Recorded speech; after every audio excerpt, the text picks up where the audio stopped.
Vy stará jedničko, co tady ještě děláte? Prosím, prosím.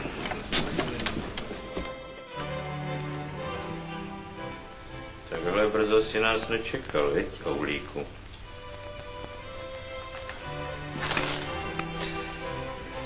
Tak mi, Oulíku, popiš, jaké máš pocity. Pocity? No teď mám, pane inspektore, pocit, že mi teče do bod. Správně. Teče ti do bod, chlapče.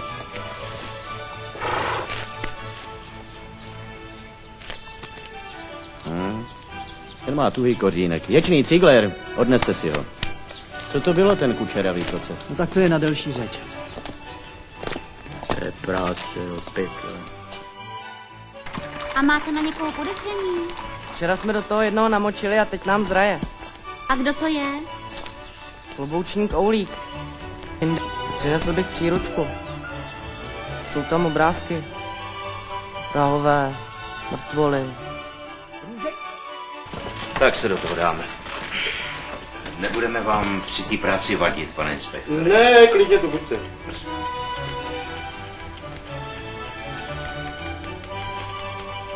No ne, jestli se vám do té práce nechce kvůli nám, tak to klidně řekněte, my počkáme na chodbě. Ne, to je v pořádku. To už pracujeme. Teď? Pracujete. A co to jako dělat? Přemýšlím. Dobře si to chlapec vybral. Je tady v teple, v tichoučku a nestrhá se.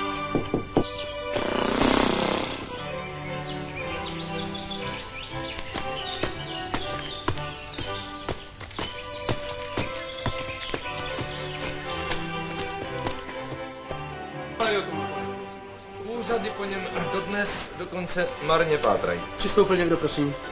Kdy už budeme v Hradci, pane průvodčí? Máme velké zpoždění, pane. Velké. Padl. Jízdenky, pánové. Sestro! No to už jste měli mít připraveno. Já mám 12 vagónů a jsem na to sám. Tak, Jaroušku, končíme a ty už toho taky nechal, jo. Pojďte, chlapci, změříme si teplotu a střídeme. Ale ještě 2 telefony. Ne, až se vyspinkáme, začneme zase úřadovat. Bez řečí. A příště, pánové, už to bude spokoj.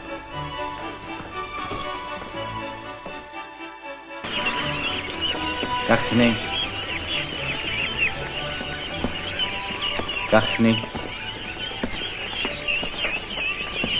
Kachny. Co vám odpověděla? Ty jsi nějaký zvědavej, hele. Cože? No jak to se mnou hovoříte, člověče? Ale ne, pane inspektore, to říkala ona. Mně. To je ono. Doufám, že jste si to zapsal. Nezapsal, pane inspektore. Ona mi Vilma vzala tušku. Jo, ona vám vzala tušku. Hodila si ji do výstřihu. A co pak ještě říkala? Říkala, hledej šmudlo.